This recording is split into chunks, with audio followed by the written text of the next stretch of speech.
Nuwun sewu kula arep takon sing jejuluk Prabu Kresna nika sinten? Yai Prabu Durawati. Sing tak arani palsu? Yai Prabu Durawati. Sing tak arani kowe ora duka kok sampean wong liya nesu-nesuki ngapa? Ngapa kula tak takon? Yai Prabu Durawati ki adhiku. Kuwi kadangku Taruna, wis ngerti. Terus karep sampean piye? Aku ora trima. Tantrimane Baladewa. Kowe kudu nampa pahukuman. Belum, ora luput kok dihukum. Cangkemmu sing luput. Iki pancen cangkem elek kok iku. Gong kowe iki pola gawemu iki marai nesu lho kowe.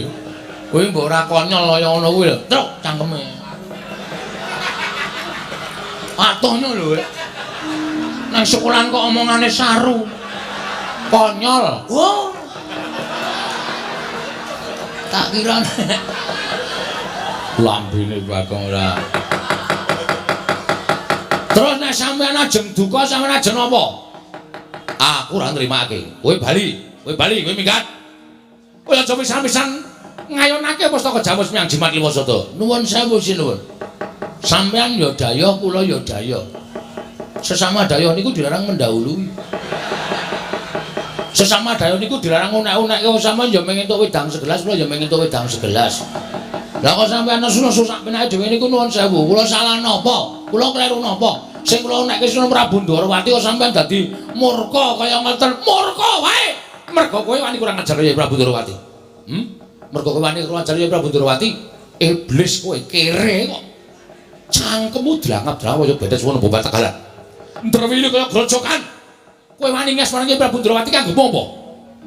Kowe ora ngilo karo gicokmu, kowe iki mung batur, kowe mung Panakawan, kowe iki mung kere. Wis ngerti. Kan biyen aku kere terus arep ngopo? Lho, malah ora basa. Sampeyan suwe iso mangkelke kok. Ora basa karo sampeyan aku ora kualat wong tuwa Bagong bangane Baladewa. Lho, nek ngono kowe wani karo Baladewa. Mboten ajeng wani. Lah kowe wani sekecap padha sekecap. Kowe wani wangsulan karo Baladewa padha karo kowe wani karo Baladewa. Mboten sinuwun tiyang agung kula mboten wantun kaliyan panjenengan. Nek nek panjenengan niku ngunekke kula kaya ngoten niku sabaraning manungsa niku wonten watese. Sing jeneng Kulon Praga duwe wates kok sabaraning manungsa ora duwe wates. Ngoten?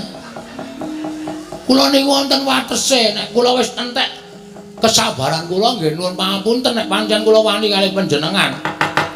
Nek kowe wani karo aku ya ati jejeg. Ayo, aja ndeplok nang isor. Nek wani karo Baladewa, ungalno dadamu. Piye, Tru? Asa karepmu. Iki piye iki kok yo sak karepmu? Ngono nek geger tandangi wong loro ya. Emoh. Telek. Ora sembodo karo le mangkat mau le ana apa-apa tanggung wong loro, ana apa-apa tak tanggunge dhewe. Ana minggat mulai ana. Cah jireh ora. Sampeyan muni pripun? Nek pancen wani karo aku ayo ngadeg jejeg padha karo aku. Oke, mengadege kok angel, Mas. Anggepe kaya kula niki wedi karo sampeyan. Wah, bagus, ngece nek iki.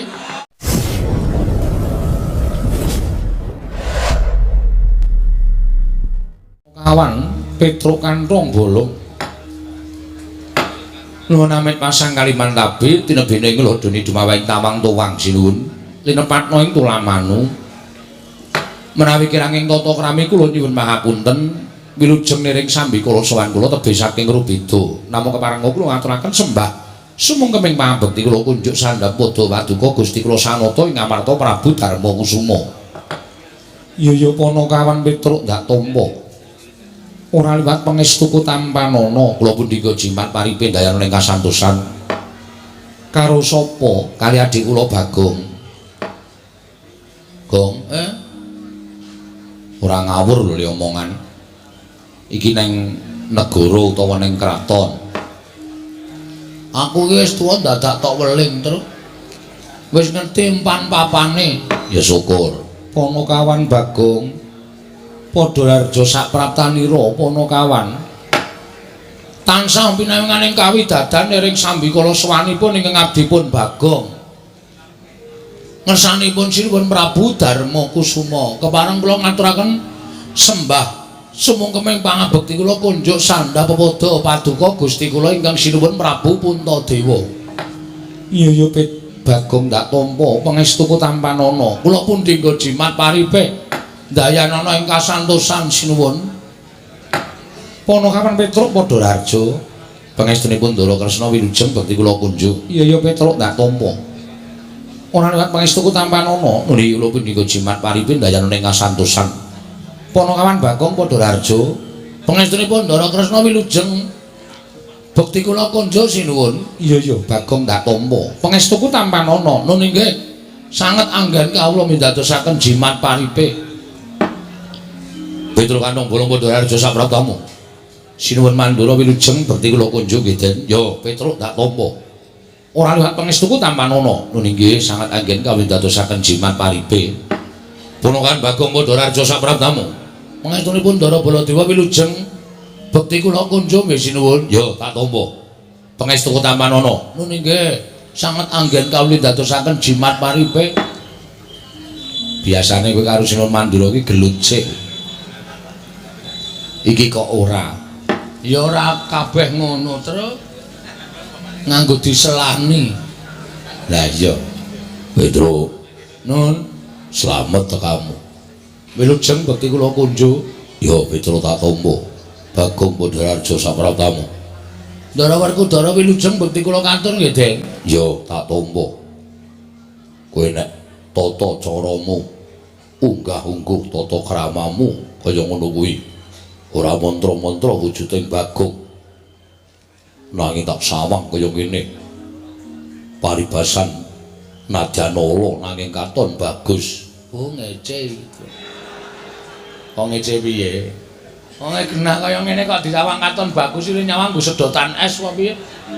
Ya kowe iki dialem kok ya mergo tata kramamu sing kaya ngono kuwi dialem wong iki. Mula ketok to, Gon. Ndara Werkudara ing ngalembana karo kowe. Nadyanala rupane nek tata kramane ganep unggah-ungguhe ya kecekel, kuwi wong padha ngurmati. Wis. Wis sandangane ora mingsra, lethek, ora nganggo tata krama, njaluki rokok. Wah. Kuwi jenengane wong ora bakal diajeni wis tenan ndi-ndi iki. Aku arep saiki arep mulai ngono kuwi kok, Tru. Ngono kuwi piye? Arep mulai njaluki udut. Wo. Malah aku ki nek diajeni malah kisruh pikiranku. Lah iya, wis kebacut dadi wong bebas. Ponokawan Petruk padha raja sapratamu. Wilujeng den bekti kula nggih, Ndara. Iya tak tampa. Ponokawan Bagong padha raja sapratamu. Pangestunipun Ndara Janaka wilujeng bekti kula kunjuk nggih, Den. Iya ya Bagong tak tampa pangestuku tampanana. Ponokawan Petruk wonten dawuh sinuwun. Ana wigati apa dene jeneng kira sowan ana ing ngarsaning ingsun yen to pancen duwe wigati mono gage matur marang panjenengan ingsun Ponokawan apa saka karepmu dhewe apa dinuta dening bapakmu Semar. Ha nika ngaten.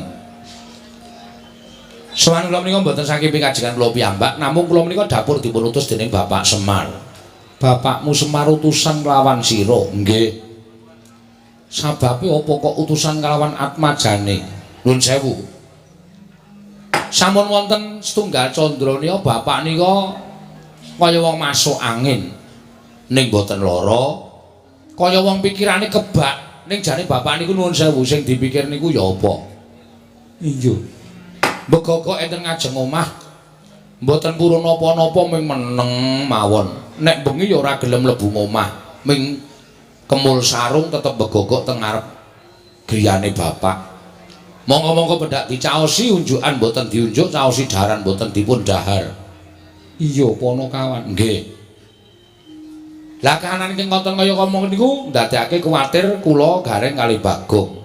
Tumuli kula sowan ngersanipun bapak. Pak jane eneng apa to, Pak? Nek bapakku duwe pepinginan, bapakku duwe kekarepan, mbok ngendika karo anak-anak. Mergo anak-anak iki rumangsane mbiyen isih cilik dikula mentah karo bapak, mula saiki gandeng anak-anake wedo mentas, kuwi duwe kewajiban ngomong karo wong tuwa. Nuruti apa kekarepaning wong tuwa. Barang kula matur kaya ngoten niku bapak niku terus gelem dehem. Terus gelem ngendika. Ngendikane bapakmu kepiye? Ngene le, jane aku ki meneng bae iki ora kok mikir kahananku dhewe ora. Aku duwe penjaluk apa-apa, duwe pengenan apa-apa kuwi ya ora. Wong nyatane aku kuwi ya wis tuwa. Arep ngopo to wong tuwa kuwi? Ning ngerti ya, bapakmu ki duwe kewajiban dadi pamomong tumraping para pepundhenmu Pandhawa. Bapakmu iki tukang momong pepundhenmu Pandhawa. Negara Ngamarta kuwi biyen negara sing kondhang kawenang-menang. Negara ingkang kondhang panjang kunjung pasir wukir loh jinawi gemah ripakarta tata raharja.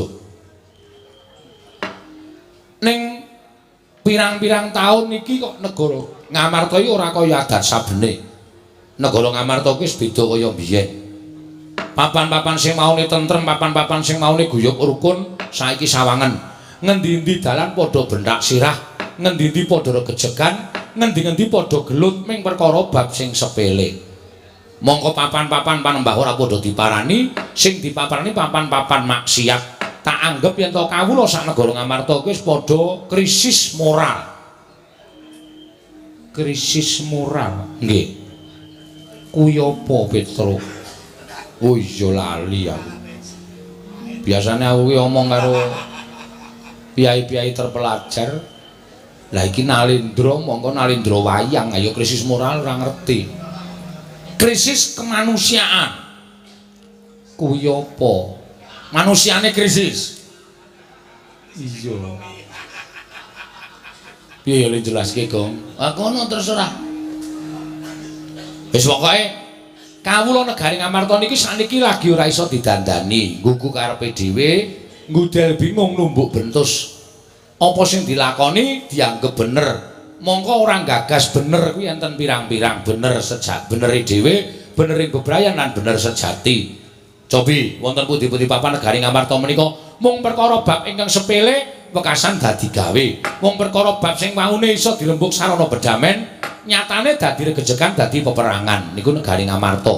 Lah, Ngamarta sing kaya ngene iki nek ora tak dandani, Truk, iki negara kuwi bakal remuk bubuk dadi rempon. Mula aku diniat bangun kayangan. Lah kula kaget. Kena ngopo kaget? Lah nggih to. Om bapak niku wong sekeng wong ora duwe, bapak niku wong melarat, bapak niku mung nuwun sewu gedibal. Kok arep bangun kayangan niku terus probiyane saking pundi? Saderenge kula matur ngersane bapak, bapak wis paring dawuh. Sik, kowe aja kaget. Aku bangun kayangan iki ora kok bangun papan sing magrong-magrong, papan sing dumadi saka jamrut hergeni, saka mas mutiara ora. Bangun kayangan ki ming saloka utawa salukaning tembung. Tegese negara Ngamarta ki arep tak bangun kayangan.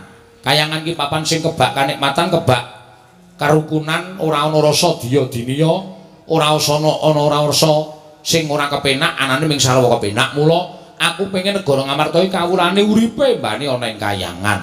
Ngoten niku. Iya, Petro. Nggih. Lah terus kersamu piye, Pak? Kula matur ngoten, terus Bapak ngendika. Ning aku njaluk kowe karo Bagong tak kongkon ning negara Ngamarta. Merga sing dadi makuthaning bangsa Ngamarta kuwi Sinuwun Prabu Darmakusuma sak kadang-kadian Pandhawa 5 cacahe. Mula aku nyuwun Pandhawa 5 cacahe rawuh ning Karang Kadempel sinambi mundi pustaka Jamus miyang jimat kelima sada. Mergane apa? Pandhawa arep tak jak nyaketi gumregahing para kawula. Pandhawa arep tak jak nyaketi gumreguting para kawula nggone padha bangun negara. Merga apa, Truk? Kawula iki ora butuh diwenehi brana picis. Kawula iki ora butuh diwenehi bondo donya. Ning kawula iki butuh dicedhaki rasane dening pengarepe. Dicedhaki atine, dikaruhke rasane dening pengarepe. Nek pengarep-pengarep kaya para Pandhawa niku remen ngaruhke kahananing para kawula, kawula niku bakal percaya kalian para Pandhawa wekasan gumregut gumregah bangun negara. Negari Ngamarta mujudake negari kang adil, makmur, warata, tias bagya mulya. Dados sowan kula mriki menika namung badhe mboyong punden kula Pandhawa gangsal cacahipun pados rawuh wonten ing Karang Kadempel.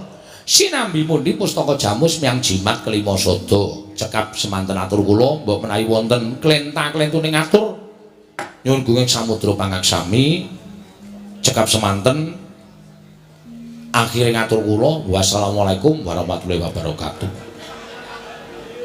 Iya, Petro. Nggih. Hes. Gong. Kowe kok kaya ora aktif to? Mengko deleteng kas.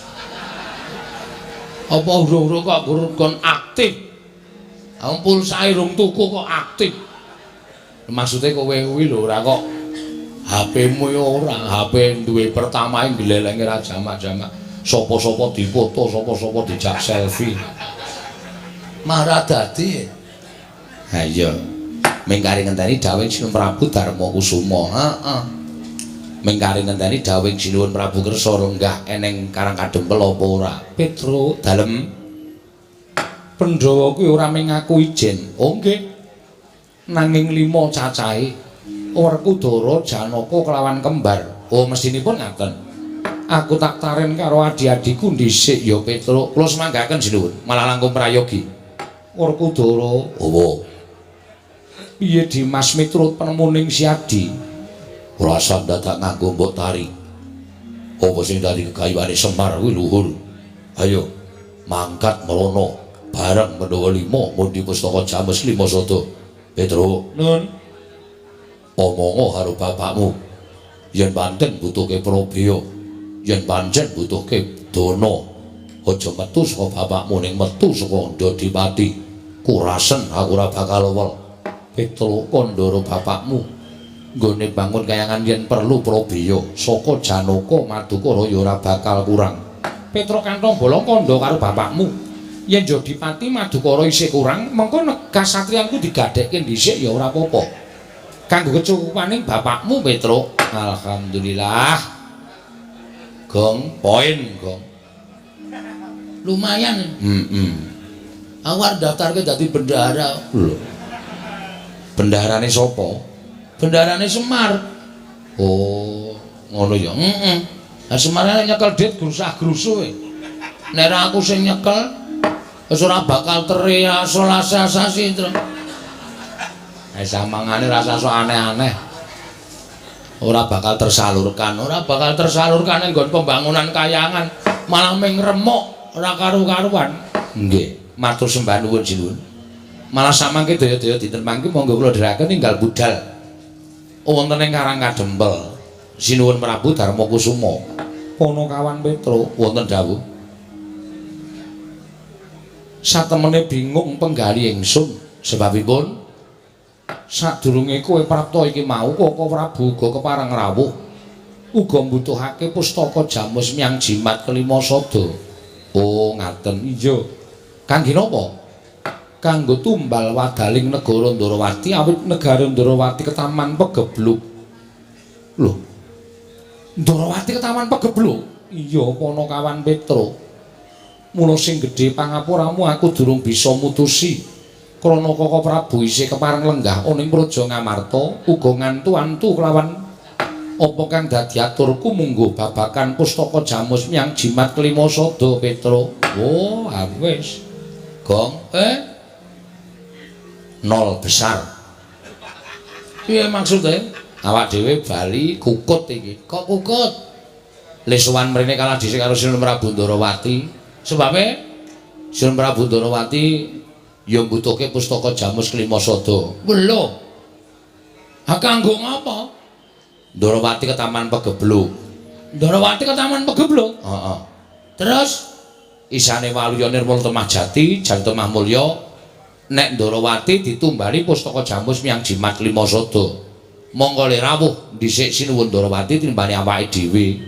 Ngamarta ki peraturane iki antri kok, Gok. Sing dhisik ya didhisikke, sing keri ya dikerekke. Mula kowe karo aku ora bakal iso ngukup. Wis kalah star karo Sinuwun Ndarawati. Yo le mulih yo. Sik.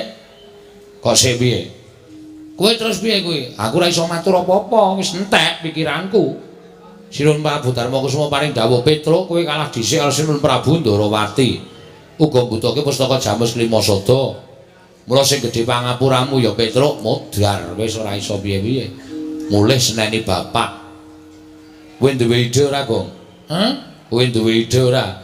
Duwe nang ideku ki engko kisra. Piye, wani ora? Payo aja iki ning kraton. Nek kowe ora wani ya mulih. Nek kowe wani aku tak maju pindah. Lemu tengok kono, kowe nang mburi kene aku tak matur. Ning kira-kira engko piye? Kedadiane piye? Ya ketoke kedadiane geger. Wong aku ki wong ngawur soalé truk. Ning ngawurku landasane siji lho. Apa? Bener mung kuwi tok. Nek landasanku ora bener aku wegah kon gegeran ki mah. Ning nek landasanku bener, wo lah mbok bumi walik watu tak lakoni. Ya coba saiki kowe maju kene. Aku tak genti nang mburi. Heeh. Ngene-ngene. Ya, wah. Ngati-ati lho, Le. Wis tenang wae, wis tak pikir apa kae. Kowe pokoke ngasul tengok kono. Heeh. Midhangetke pidatoku. Oh iya. Ora kaya kowe tledhak-tledhok ning ngrampungi karya. Mono kawan Bagong arep matur apa? Lho namung dados wakilipun Petro kok sinuwun. Iya. Kula ajeng nyuwun pirsa. Sinuwun Ndarawati rawuh mriki wau ajeng napa? Nyuwun ngambil pustaka Jamus Klimasada. Kagem dinggo tumbal negara Ndarawati. Sebabe Ndarawati kenging napa? Kena pagebluk. Stop. Cekap semanten mawon kula tak mangsuli nggih. Iya Bagong wangsulana. Siji. Panjenengan percaya Ndarawati ke Taman Pagebluk? Mesine percaya Koko Prabu kuwi kadangku sepuh. Arep kadang tuwa ki nuwun sewu. Isa lho ngapusi. Dasarmu apa kok kowe wan matur kaya mengkono? Ngaten, dasar kula mang penggalih. Bener apa ora? Pagebluk utawi winastan welaking Jawata menika adalah wah, kok aja nganggo adalah barang. Arya aku sok ngono ya. Nun sewu nggih, basa kula campur-campur sing penting cetha ditampa. Iya ora apa-apa. Nika mujudaken paukumanipun para dewa ingkang tumanduk dhateng titahipun. Paukumanipun Gusti ingkang diparingke titahe. Apa ta sebabe kok ke Taman Pagebluk? Merga wewengkon kono menungsane wis ora iso didandani. Kon manembah ya ora gelem, kon tumindak apik ya ora gelem, anane mung tumindak ala, anane mung tumindak jahat. Niku Gusti mesti paring hukuman kagem wewengkon mriku, saengga wewengkon mriku dipun sebat ke Taman Pagebluk. Iya bener nggih. Terus saniki sampeyan kula aturi menggalih. Jagat niki negara pundi sing ratune jahat? Prabu Dasamuka nika arep ampuh dikaya ngapa ning ludes keles tanpa sisa mungsuh Prabu Ramawijaya. Niku tegese Prabu Ramawijaya niku dadi utusane ngadil menehi hukuman kagem Prabu Dasamuka sak wadya balane sak rakyate. Iya. Ngastina niku sing dadi ratu Prabu Duryudana. Niku ratu jahat, Kurawa niku angkara murka. Niku ora ke Taman Pagebluk, ayem-ayem mawon, tentrem-tentrem mawon. Terus saniki panjenengan penggalih. Ndarawati apa bedane karo Ngastina? Bedane apa Bagong? Weh, lha iki piye ta iki kok takon terus? Aku ya asline cerdas ming sok gaya ta, Tru? Ah iya. Bedane Ndarawati karo Ngastina, nek Ngastina niku ratune jahat sing kudune entuk pagebluk. Nek Ndarawati niku ratune ratu sing dititisi dewa. Teng jagat menika sing ngagem asma Sri Bathara menika mung loro. Siji, Sri Bathara Bagong. Mantel dasmu. Sri Bathara Ramawijaya, angka loro Sri Bathara Kresna. Nggih. Niku ratu sing ketitisan Sang Hyang Bathara Wisnu. Lah, sapa ta Wisnu? Wisnu niku dewa ingkang tukang nentremke jagat, dewa sing gede kewajiban memayu-ayuning jagat. Niku Bathara Wisnu. Nah, pertanyaannya iki nek ora ngene iki ra jelas ya, Tru. Ah iya. Ora apa-apa. Ngastina sing dadi ratu-ratu jahat ora ke Taman Pagebluk kok Ndarawati sing dititisi Sang Hyang Bathara Wisnu kok negarane ke Taman Pagebluk. Niku perlu dicek dulu. Sampun ngantos sampean kelintu. Ah saklajengipun Pustaka Jamus Klimasada niku panggesanganipun para Pandhawa. Pustaka Jamus Klimasada menika panguripane para Pandhawa. Ora kok Pandhawa tok. ning rakyat Ngamarta niku ya padha gumantung karo Pustaka Jamus Klimasada. Pustaka Jamus Klimasada ajeng diparingke Sinun Prabu Ndarawati ming dienggo tumbal. Mongko dienggo tumbal niku apik-apike ming dipendhem. Nek dipendhem niku ora iso bali. Nek ra iso bali, Pandhawa kelangan Pustaka Jamus Klimasada. Nek Pandhawa kelangan Pustaka Jamus Klimasada, wong sing ora seneng karo para Pandhawa arep gawe kapitunaning Pandhawa, angel mijet wae ngranti suwe banyu sinaring. Nggih mboten? Iya Bagong. Nah, mulai dipenggalih. Ampun grusah-grusu. Terus saniki Semar. Semar niku mbutuhke Pustaka Jamus Klimasada bareng kalian para Pandhawa. Berarti Pandhawa mboten pisah kalian Pustaka Jamus Klimasada. Omongan sing tirik-tirik kula omongke menika garis bawahi benang merahipun inggih menika Ratu Ndarawati. Nuwun sewu. Sing ratu ketitisan dewa kok negarane ketaman Pegebluk niku menimbulkan sawijining sasamainge no. Sabar. Aku karo Indonesia apa Jawa wayang kok Indonesia. Mujudaken nuwaken satunggiling pitakonan. Apa bener Ndarawati ke Taman Pegebluk? Angka loro sing perlu dipun garis ngandhapi. Nggih. Garis ngandhapi. Garis bawah iki nek basa Jawa garis ngandhapi to. Oh iya. Sing perlu dipun garis ngandhapi nuwun sewu lho. Nuwun sewu niki mboten ngarani. Ya nek niki kresna tenan.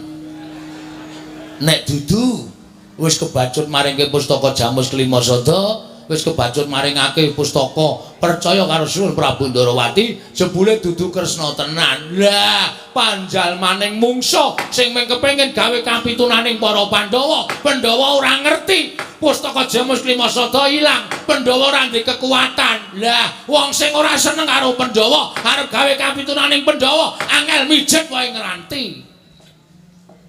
Ayo. Piye? Piye kok meneng wae? Kuwi karo ratu kok njrobe kok meneng wae ora. Pripun? Cacang mboten omongan kula. Kula niku waton gelem omong, gelem matur ning kula anggere duwe waton. Nek ora duwe waton ya kula ora bakal gelem matur, ngoten. Nek embek kawula sak negara Ngamarta, kawula uripe wis ora tentrem, digawe bubrah merga sampeyan nuwun sewu kirang lantip panggraitane, kirang cetha paningale, nyawang dhateng sinten kemawon sinuwun.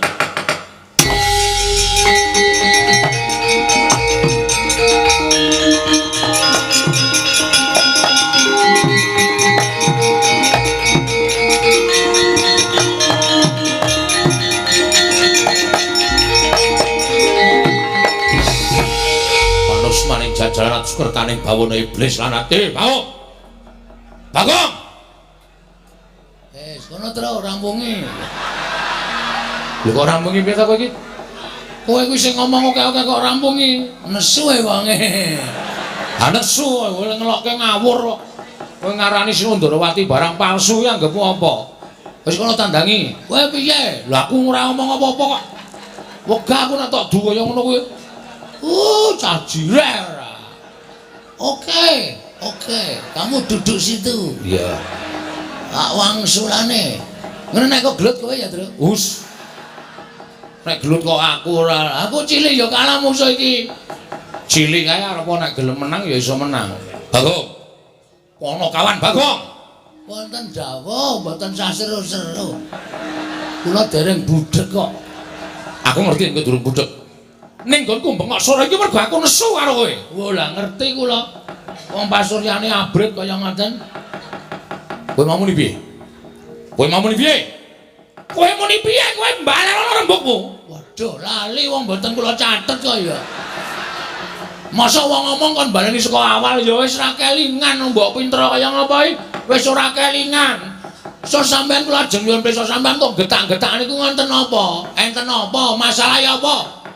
Yen ora karo kowe mau kene dhewe muni yen kok kowe ngarani Yayi Prabu Ndarawati iki panjalmaning mungsuh. Yayi Prabu Ndarawati iki panjalmaning mungsuh ingkang bakal nglebet Pustaka Jamus Miang Jimat Klimasada. Ya ora? Ayo kowe muni yo. Muni iya apa ora? Heeh. Heeh, pripun? Anggepmu apa? Anggepmu apa kowe ngarani Yayi Prabu Ndorowati ki panjalmane musuh? Anggepmu apa kowe ra ngilo karo derajatmu kowe iki mung batur. Kok ngarani Yayi Prabu Ndorowati ki panjalmane musuh? Sik ta. Nuwun sewu kula arep takon sing jejuluk Prabu Kresna nika sinten? Yayi Prabu Ndorowati. Sing tak arani palsu, Yayi Prabu Ndorowati. sing tak arani kowe ora duka kok sampean wong liya nesu-nesuhi ngapa? Ngapa kula tak takon? Yayi Prabu Ndorowati ki adhiku. Kuwi kadangku Taruna, wis ngerti. Terus karep sampean piye? Aku ora trima. Tantrimane Baladewa. Kowe kudu nampa paukuman. Belum, ora luput kok dihukum. Cangkemmu sing luput. Iki pancen cangkem elek kok iku. Gong kowe iki pola gawemu ki marai nesu lho kowe. Kowe mbok ora konyol kaya ngono kuwi lho. Truk cangkeme. Atohnya lho. Nang sekolahan kok omongane saru. Konyol. Wah. Tak kira lambene Bagong ora. Terus nek sampean ajeng duka sampean ajeng apa? Aku ora nrimake. Kowe bali, kowe minggat. Kowe aja pisan-pisan ngayonake pustaka Jamus Miang Jimat Liwasada. Nuwun sewu sinuwun. Sampean ya daya, kula ya daya. Sesama daya niku dilarang mendahului. Sesama daya niku dilarang unek-unekke wong sampean ya mengentuk wedang segelas, kula ya mengentuk wedang segelas. Lah kok sampean nesu-nesu sak penake dhewe niku nuwun sewu. Kula salah napa? Kula kleru napa? Sing kula unekke Sunan Prabu Ndorowati kok sampean dadi murka kaya ngoten. Murka wae. Mergo kowe wani kurang ajar Yayi Prabu Ndorowati. Mergo kowe wani kurang ajar Yayi Prabu Ndorowati. Iblis kowe kere kok. Cangkemmu dilangap-dilangap kaya betes wono bobat Tegalan. Ndrawine kaya grojokan. Kowe wani nges marang Yayi Prabu Ndorowati kanggo apa? Kowe ora ngilo karo gicokmu, kowe iki mung batur, kowe mung Panakawan, kowe iki mung kere. Wis ngerti. Kan biyen aku kere terus arep ngopo? Lho, malah ora basa. Sampeyan suwe wis mangkelke kok. Ora basa karo sampeyan aku ora kualat wong tuwa Bagong mbangane Baladewa. Lho, nek ngono kowe wani karo Baladewa. Mboten ajeng wani. Lah kowe wani sekecap padha sekecap. Kowe wani wangsulan karo Baladewa padha karo kowe wani karo Baladewa. Mboten sinuwun tiyang agung kula mboten wantun kaliyan panjenengan. Ning nek panjenengan niku ngunekke kula kaya ngoten niku sabaraning manungsa niku wonten watese. Sing jeneng Kulon Praga duwe wates kok sabaraning manungsa ora duwe wates. Ngoten? Kula niku wonten watese. Nek kula wis entek kesabaran kula nggih nuwun pangapunten nek pancen kula wani kalih panjenengan. Nek kowe wani karo aku ya ngadeg jejeg. Ayo, aja ndeplok nang isor. Nek wani karo Baladewa, ungalno dadamu. Piye, Tru? Sakarepmu. Iki piye iki kok aja sakarepmu? Ngono nek geger tandangi wong loro ya. Emoh.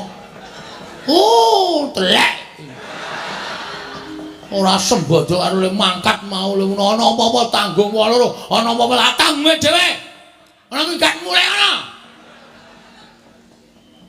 Cah jireh ora. Sampeyan muni pripun? Nek pancen wani karo aku ayo ngadeg jejeg padha karo aku. Oke, mengadege kok angel, Mas. Anggepe kaya kula niki wedi karo sampeyan. Wah, bagus. Weh, ngece nek iki. Wis ngerti Bagong rupane kaya nek dunekke bagus. Kowe wani padha sekecap karo Baladewa. Wani malang krek ngarepe Baladewa. Tegese kowe wani karo Baladewa. Mestine wis tak waneni wong sampeyan yo ngeyel kok.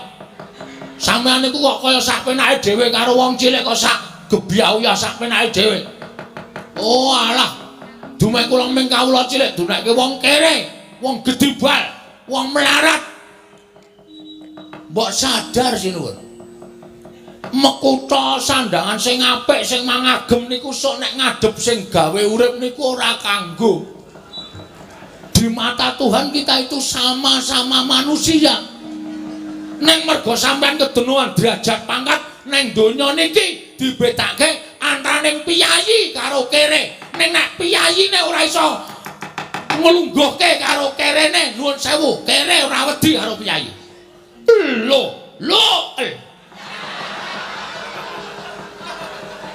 Lho nek ngono kowe wani karo aku. Iki nang kene iki. Suwijining piyai sing ora tau iso dielekke iki ya ngene iki dielekke malah ngono kuwi wani karo aku. Mbok aja ngono to sinuwun sampean ki sadar. Sampean ki eling. Ngono, sampean ku niku mbiyen jaman arep nyalon dadi Prabu Baladewa mbiyen mbok yo eling teko nang nggon aku ngekeki dit 155 tahun niku njur gablek kegaglakan apa ngono tak takon. Bagong iki kowe kudu nyoblos aku. Aku golekno wong 40. Petro aku golekno wong 55. Semar aku golekno wong 45. Kaya ngono kok sampean ra kelingan saniki barang lenggah dampar negara Mandura gejangkrang sila tumpang. Sampeyan karo wong-wong sing dadekke sampeyan sia-sia. Aja dianggep ming rakyat cilik ning kula ngedhukke sampeyan ora nganti 3 kedheping netra. Wah sogok gogrok saka kursi sampeyan. Muni ae saiki. Suwe-suwe dinengke kok arep wani. Ngerti Bagong wetenge lara ket sore mau kok malah gawe masalah. Aku nek nesu ngene iki ora ngerti lara, ora ngerti wong anggere ana panganan mari. Nekat anggere panganan kok mari. Rumangsane ora anggepe sak penake dhewe. Wis saiki tak takon karo kowe. Kapan kowe omong nyata? Kawan. Bagong yo nek kowe milih aku kene pojokan tak kei cakruk. Wis umum kene iki tak ganti nganggo kloset. Sprene isih mancek watu. Nyok kena banyu nyok ora, nyok kena banyu nyok ora. Manut ombake. Ora terrealisasi babar blas. Manusia macam apa? Wah, aku malah suwe-suwe tratapan gong. Arep dadi apa kowe engko nek ngomongamu kaya ngono kuwi. Nyok. Satu seneng ngegrab minggat kan. Lho kok dikai decal kon ngegrab. Wah iki ngisru-ngisru ya, Tru. Aku wis menteng-menteng wani tenan, malah kowe sing jireh, kowe sing wedi, rasa nyangkem, meneng. Iya. Nek nganti dadi perang piye? Nek dadi perang piye? Lah tandangan. Waduh. Ora usah melu-melu ora apa-apa. Malam ini tanpa Petro Bagong jalan. Waduh. Ya wis kowe bareng ngono kok glelengmu ora jamak-jamak. Saiki ngene bae. Tinimbangane iku padu ning dalan utawa padu ning negara iki, kowe saiki bali. Bali nanti? Lho, ning omahmu.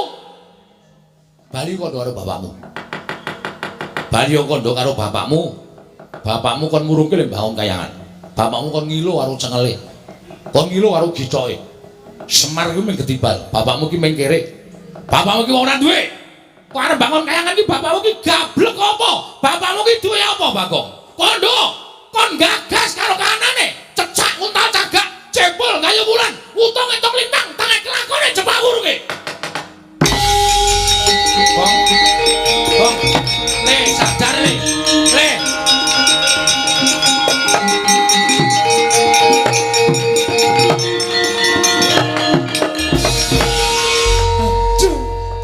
Sinuwun Mandura dadak ngrasani bapak. Winginane ana wong nglirik bapak kowe dipecah ndase kok Bagong. Le Gong. Sabar Gong. Gong ora malang kerik ngono kuwi, Gong. Gong iki nang negarane, sabar kok ndak kriwikan dadi grojokan, geguyon dadi tangisan. Kudus kowe.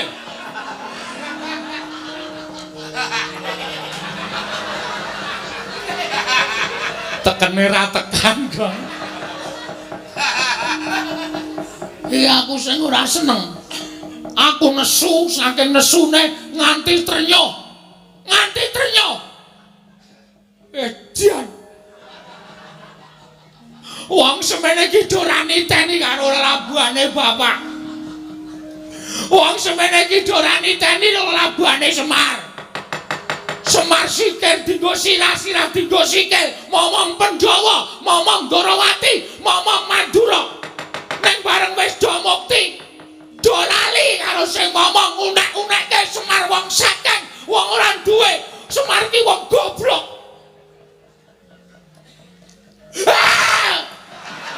Apa iki? Saking kesune. Kok sarunge dikebut-kebutke barang. Ben. Aku ki kaya arep nesu ning nesuku caraku piye, Tru? Wis bayangno, mangkel tenan aku. Bala dewa menungsa ora tatanan. Lho Bagong, ae nang ae. Nek wis nyenggol bapak ki wis beda perkarane. Nek aku tok nyewe ora masalah. Nek ganjae kowe wis ngece karo bapak. Sedungo bathuk senyari bumi. Nadan namung sedungo jembaring bathuk. Nadan namung sanyari jembaring bumi. Tatotai pecating nyawa blabaring ludi. Lho, weh lah malah menteleng matane. Matamu iki. Gong kuwi ratu ben ra urusan. Lho kowe wani karo Baladewa sing tak wedeni apamu? Ora minggat. Ayo, saiki tak gawe saya mboro perang. Tak gawe saya mboro perang. Sapa sing cilik gedeni sangka kadetene Baladewa menang boyong Pustaka Jamus Jimat Limasada. Piye mau? Piye le mau? Sapa sing cilik gedene sangka kadetene Baladewa menang boyong Pustaka Jamus Limasada. Belum. Nantang aku kowe. Yo, oke. Nanti papane wong Bandayuda. Kowe iso nglangkai batange Petruk gawanen Pustaka Jamus Limasada.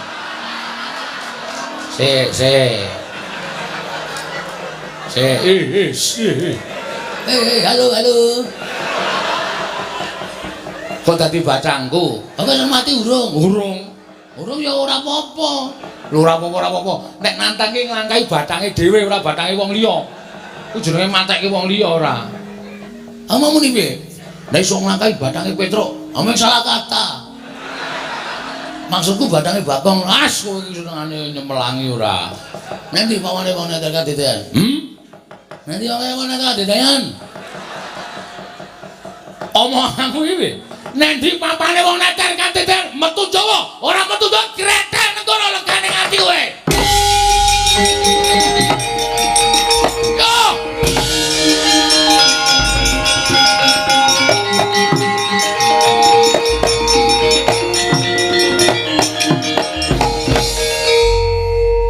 Bayarane to, Kang? Ameng aku si Baladewa kok pira wae. Melayu banter aku ngerangkul cagak terus balik. Dheke bablas. Trembelane. Kene iki cagake ngendi? Saka guru kae? Oh, adake ora. Wong iki nek ndelok wayang iki kene karo jalan, karo mbayangke ngono lho. Mesti seneng. Tak gawe ngene iki men penonton ki bayangane keadaane ning dalam keraton. Mlayu bareng terus aku ngrangkul cagak terus balik ngono lho caci cilik lho. Aku iso bayangke aku. Piye? Apik ta? Heeh. Nek ora iso bayangke ya berarti urung apa jenenge ya durung apa tenanan lho ndelok wayang. Ha terus ki piye? Wis ana tandang ngono. Lho. Lah sing nantang kowe kok. Sing nantang aku sing ngopiok kowe. Wah. Aku lino dolanan ning omah senengane. Bagong, wonten dawuh yen pancen niat bakal nandingi Koko Prabu kena apa kok bali meneh marang Praja Ngamarta.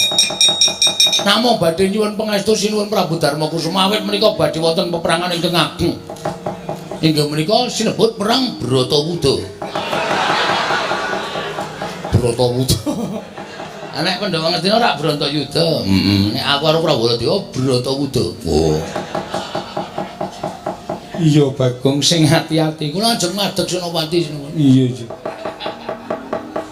Kalungi kembang ora. Ngadeg Senopati. Kalungi kembang ora diwur-wuri kembang ora. Tonya wae. Diwur-wuri kembang. Kaya wong modar. Ada mbok menawa aleman bareng. Kana lho. Kowe nang Jawa lho. Lah ya bareng aku nang Jawa, aku ya nang Jawa. Gak aku nang temandang dhewe aku emoh. Nggih ngoten nggih sinuwun kula nyuwun pamit sing ati-ati aja kaya bocah cilik. Nyuwun pamit sinuwun. Iya. Kakangmu nesu ya aku. Iya sapa. Sampeyan nesu mboten? Ora. Tau nek nek palsu ngoten? Ora. Berarti palsu tenan. Ora.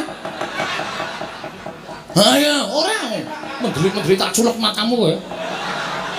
Mamen nggih sing Ndara Janaka. Iya ya sing ati-ati Bagong. Nun mamen nggih Ndara Werkudara. Udu minggat. Ndara kedaran yang pamit. Yo sing hati-hati. Ndara kula sedewa yang pamit. Iya, sing hati-hati Bagong. Iya Bagong sing hati-hati. Sayang aku pulang dulu ya sayang. Nggih. Sing atos-atos ta Mas. Iya. Ora aku sik. Kowe kok nyeluk Adi Ngamarta sayang iki. Apamu mantan.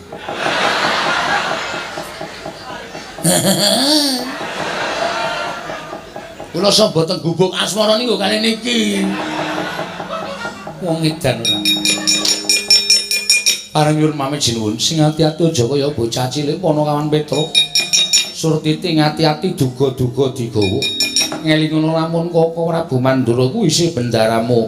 Mangke badhe kula pitang. Kepareng kula nyuwun pamit madal pasilan, sing ati-ati aja kaya bocah cilik Panakawan.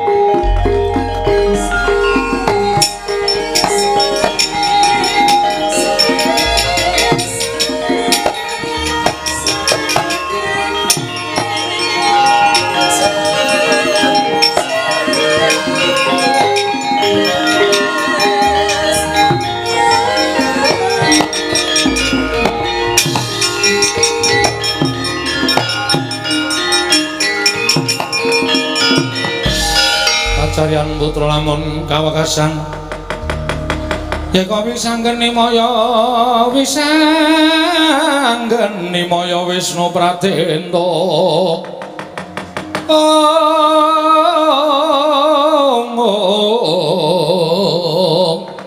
wisanggeni maya Wisnu Pratenda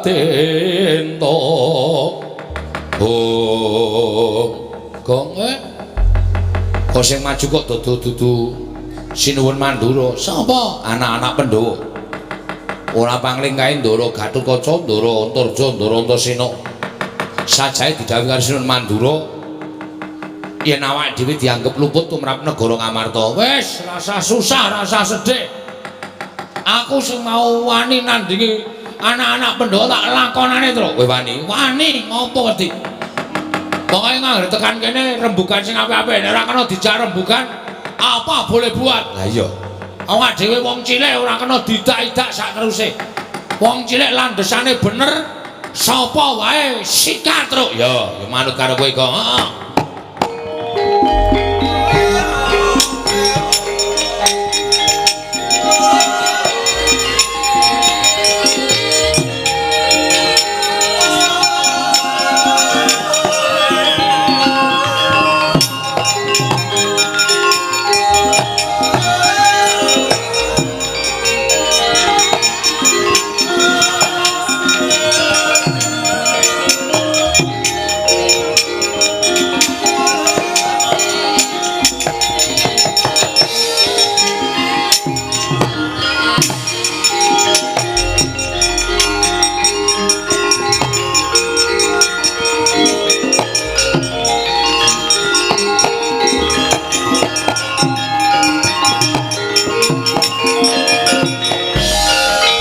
Papa keparangkul mungguh ngayuda kemapa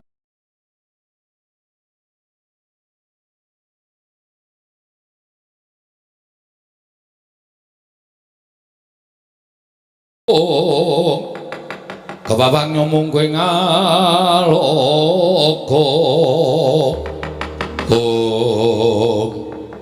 Ndara Antasena.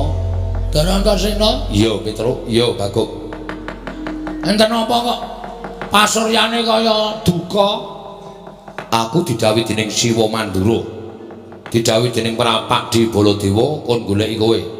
Nek pun ketemu, nek wis ketemu aku kon bondo tanganmu kon ngerincung sikilmu.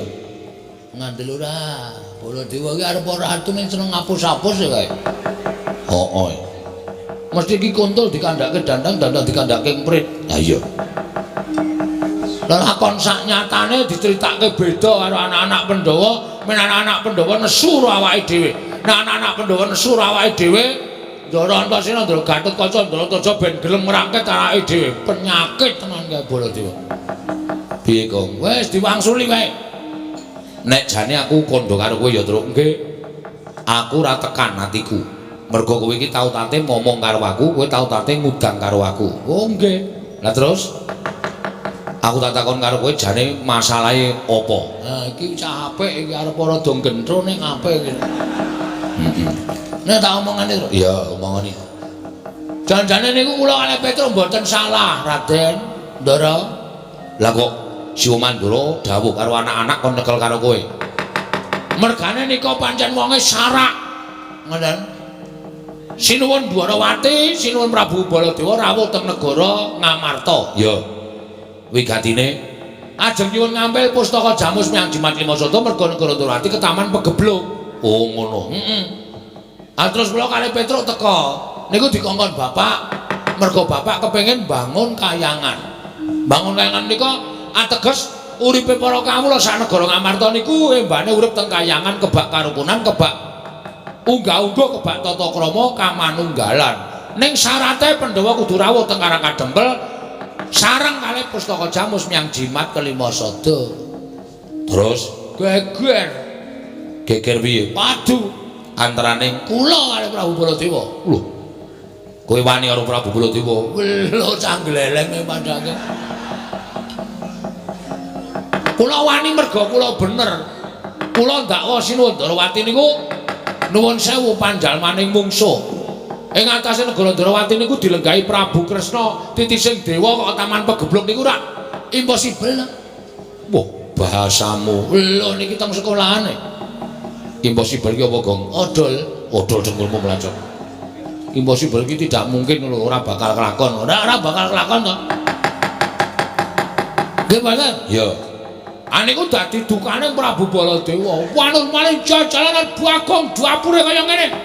Kula dunekke kere, dunekke ra duwe, dunekke wong was pokoke entek amek kurang golek. Ning kula ora masalah. Kula dunekke kere ra apa-apa, bareng nyandak Semar. Lho, nyandak Semar piye? Semar anu Baladewa muni. Bagong, saiki kowe bali kandhara bapakmu. Bapakmu kon ngilo karo cengele. Kon ngilo gitoke. Ming Semare kok bangun kayangan iki terus gablek apa? Semar ki wong ora duwe, Semar ki wong melarat. Aku dadi sak kepenake dhewe ngunekke sak kepenake rasa digoleki apa-apane terus dipangan wae. Wis digoleki lomboke ya wis ora ana. Kok omong kok iso nyember tekan dindi ta? Anake kok diwaku-waku ora dek dimplok. Kene iki lek ndelokke melu ngelih. Oh, caedan. Nah, Semar dunake ngoten niku. Aku kula nesu bapak kula niku sing kula ajeni. Lah iya, Saniki coba kula tak takon karo sampean. takon apa? Upamane sampean niku ketemu karo wong niku unek-unekke bapak sampean. Antasena wae anake Werkudara. Werkudara kae wong drogak-drogok. Ora iso basa, ora iso ndodok. Kae nang kamar mandi piye jajal? Nek ora iso ndodok. Lara ora atine. Wong mau tak jotosi mergo ngino bapakku. Padha aku. Aku ya mbelani bapak lani karo Baladewa niku. Mboten kok mbelani sapa-sapa. Oh, lara-larae ngono to. Heeh. Anu iso. Anu nggih. Wah, untung kowe urung tak ajar. Wah, untung ada saya. Nek ora ngono, mesti kowe tak polo mergo aku wis metu padha dawing Siwa Mandura. Terus piye iki? Aku ora iso nyekel kowe.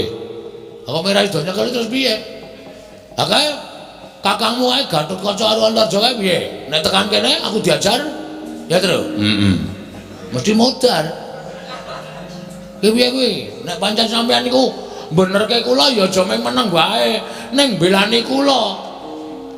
Ngene bae.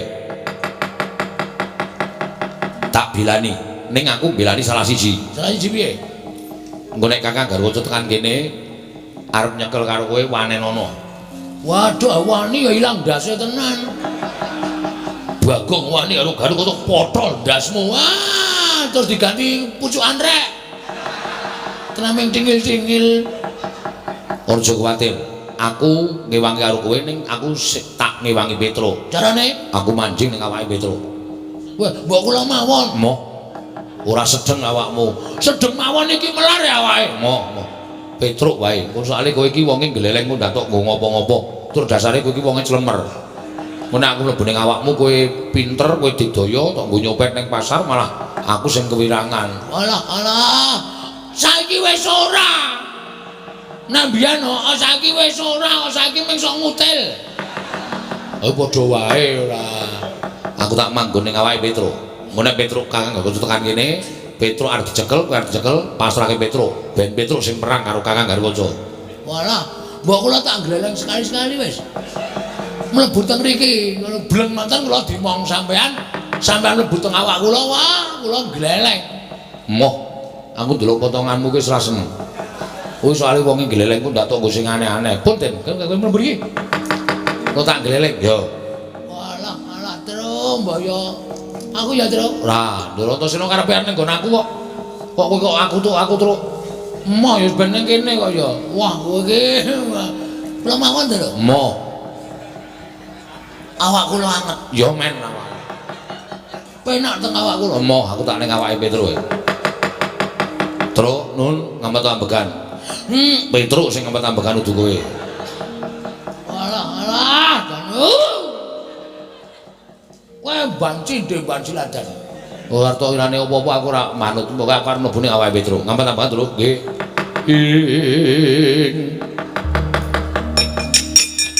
Tete prani mangan anong tari cotho.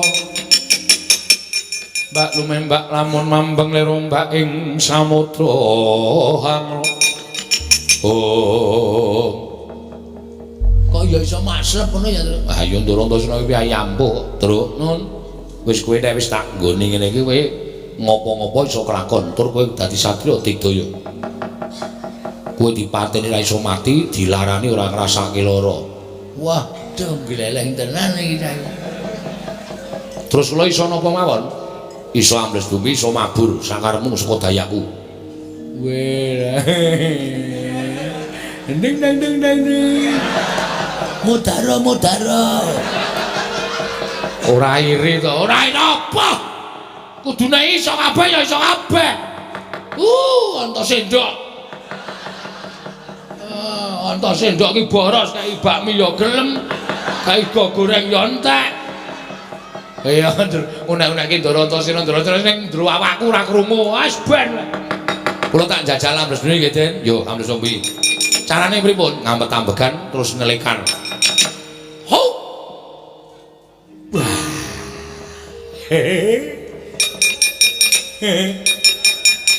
Halo. Ding ding ding ding ding ding. Ah pujak-pujak kan jegluk sapi tang ndasmu. Wih, ra elek ta pujan-pujan ya men. Jedul lah jedul.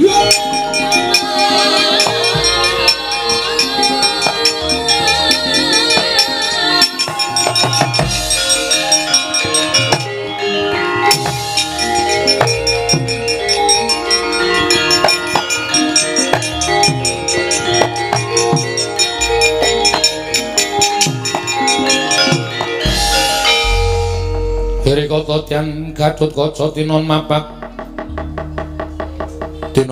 karko suta teka pira Kresna parta maneher sakti nira ing ujaran wang-wang Ndara Gatut Kaca ya kok rawuhipun kok sajake sumengka tur nawung duka Petro nun ya takoni kowe jujur nggih kowe wani karo Syawa Mandura iya. Mergane sing wani dudu kula ning Bagong adimu kenapa ora ngandani? Bagong niku dikandani wis angel. Mula aku diutus dari Kanjeng Mbah Mandura supaya nyekel karo kowe yen kowe bangga bakal rampungi. Yen kowe ora manut aja kelakon dosa. Aku mentolo karo kowe. Caca muntap lirik netap duka yayasinipe. Netra kocak ngondarandir malang kerik loro kabeh ben kaya teko sampeyan ajeng nglarani wong tanpa dosa Petruk ora luput ora kleru merga sampeyan nuruti karo kekarepan Isuh Prabu Mandura mboten napa-napa ajeng nenjak napa sampeyan tak turuti sagedik sampeyan wani karo kanca sing tawedene apamu ora minggat aja takut tak potol ndasmu iso motol sirahe Petruk meguru karo kowe 20 taun to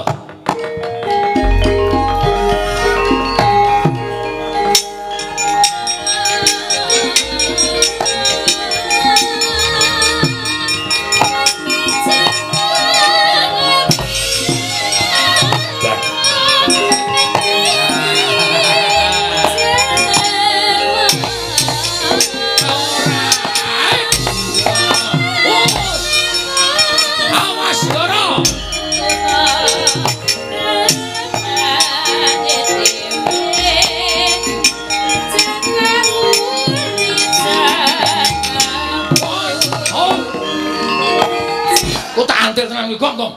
Gong iki dibleseke sadodo iki lho. Gong, ayo kowe glelengo saiki.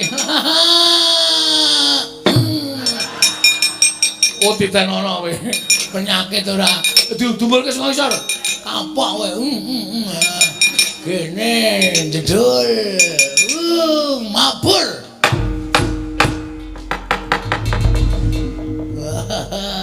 Jias tenan iki.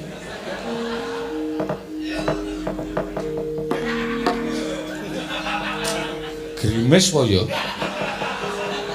Kok tetes-tetes iki? Ah, setan to. Wanjal maning jajalan tenan. Udane, Truk. Ra. Wong kowe ngipat-ngipatke kowe kok. Sisane mau ora. mbok medhun mah. Kowe nak mabur. Mbok ganti, Gong. Kowe tadus ro kali neng kali karo aku sesasi kepungkur kok sprene isih kuning. Ana diganti. Jiji ora. Medhun. Dung jelek. Wah. Lho, ora nggo gleleng to. Menjajal kok gleleng. Standingi. Kurang sapa iki? Ndoro Antarja. Siap. Ajare, Truk. Iya. Wah, tak ngasuh genti aku. Kaya es teh ora dombe lho. Ora. Oh iso ora. Lho, gleleng to wadiake. Ayo arep ngejak apa? Nyembur tak kembari nyembur. Ambles bumi tak kembari ambles bumi. Mabur tak kembari mabur. Ora bakal aku mundur sejangkah. Hah? Ora sampe cicil kowe. Sawan lekane ayo. Hup.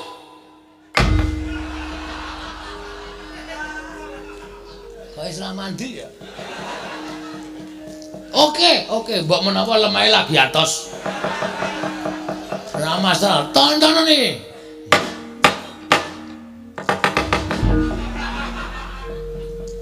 Kau ora mandi kabeh ya? Ayo, harmoni piye? Harmoni piye? Wah, cilaka iki. Iki mesti Antasena ngapusi aku iki. Wah, lane ora. Oh, ngandel ora. Sona nek metu ki omong. Aja meneng wae. Metu ki muni wis ngono. Nek meneng wae kene ya ora dong. Aku wis hafal, kowe iki anggere tak njingi mesti gleleng. Mula aku wegah nek ngenjingi karo kowe. Wah, diwasar go gayae. Mundur kono. Mundur. Kakang Antarja tak rampungane. Wah, iki rame iki. Kakang Adi siji mbelani Baladewa, siji mbelani Petruk, gelut rame. Mundur. Nang sapa ya, Truk? Ambu. Ndek pira? Ndek pira? Lho. Iki arep njawab apa ya? Ndek pira? Aku bapak nang sangu di selawe kok. Padha, aku yo ndek selawe. Kowe nyekel sapa? Lho, iki edian iki. Aku manut wis. Ora yo malah saru dinunu to. Kawula sak ngamarta iki do ngrasani kabeh nek nganti sampean ngajar karo Petruk karo Bagong.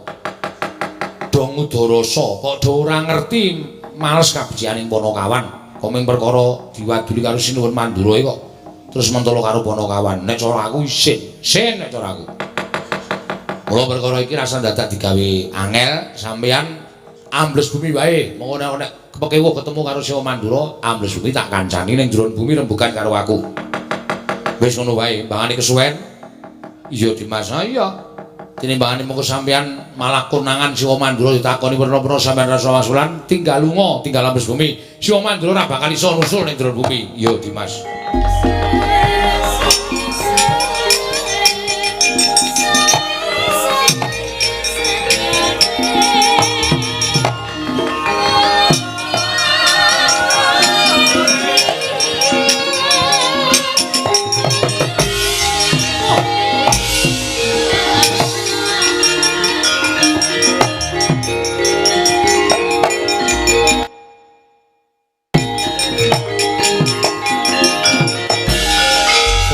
Dewa Narpati Tuwinares wana Kresna kalangkung tresnanira marang Dyabanon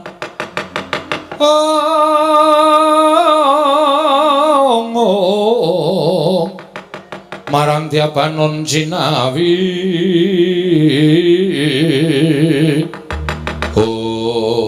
wah anuswani jajalan surtane bauna iblis anak wah Petro kentong bolongso ngewawake nata matur Prabu Baladewa Petro Bagong ora bali saka negara Ngamarta gratel negara Podaki